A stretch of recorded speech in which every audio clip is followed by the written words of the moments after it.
آپ جانتے ہیں کہ 1912 کے اندر طرابلس میں ایک جنگ ہوئی تھی اور اس میں بہت سارے مسلمان شہید ہوئے تھے۔ مسلمانوں نے اپنی بقا کی یہ جنگ لڑی تھی۔ تو اب اقبال اس کا حوالہ دے کہ حضور کی بارگاہ میں ایک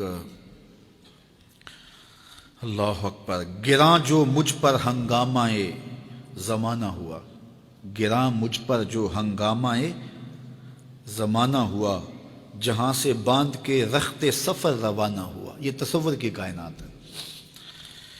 فرشتے بزم رسالت میں لے گئے مجھ کو،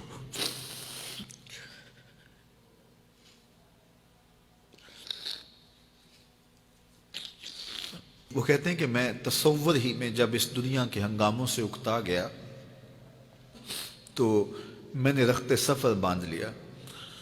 اب شام و سحر کے سفر میں میرے پاس سواری کوئی نہیں ہے اور جاؤں تو کدھر جاؤں، لیکن دنیا سے اکتا کے سامان سفر باندھ کے اپنے دل اور روح، اعلیٰ حضرت نے کہا تھا نا، جان و دل ہوش و خرد سب تو مدینے پہنچے، تم نہیں چلتے رضا سارا تو سامان گیا۔ تو اقبال نے بھی سارا سامان باندھ لیا، تو پھر سواری کیا آئی؟ فرشتے بزم رسالت میں لے گئے مجھ کو۔ یہ تصور کی دنیا ہے اور اقبال کا ایک اپنا جہان تھا۔ حضور آیا یہ رحمت میں لے گئے مجھ کو، کہا حضور نے اے اندلیب باغ حجاز،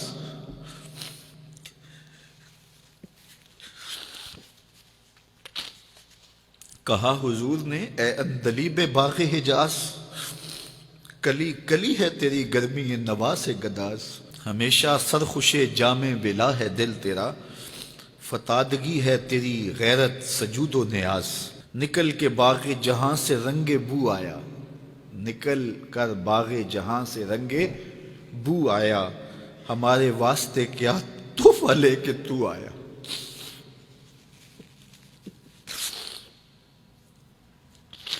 کہتے ہیں کہ حضور نے مجھے کہا کہ باغ حجاز کے بلبل تیری نوا سے کلی کلی پگھل رہی ہے، تو ایسے باغ سے نکل آیا جس طرح پھول سے خوشبو نکل کے آتی ہے، تو بتا میرے لیے تو تحفہ کیا لے کر آئے؟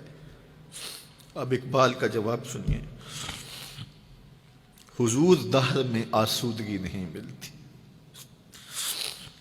حضور دہر میں آسودگی نہیں ملتی، تلاش جس کی ہے وہ زندگی نہیں ملتی، ہزاروں لالا و گل ہیں ریاض ہستی میں، وفا کی جس میں بو ہو وہ کلی نہیں ملتی، مگر میں نظر کو ایک آبگینہ لایا ہوں۔ یہ 1912 کی بات ہے جب طرابلس کی جنگ لگی تھی۔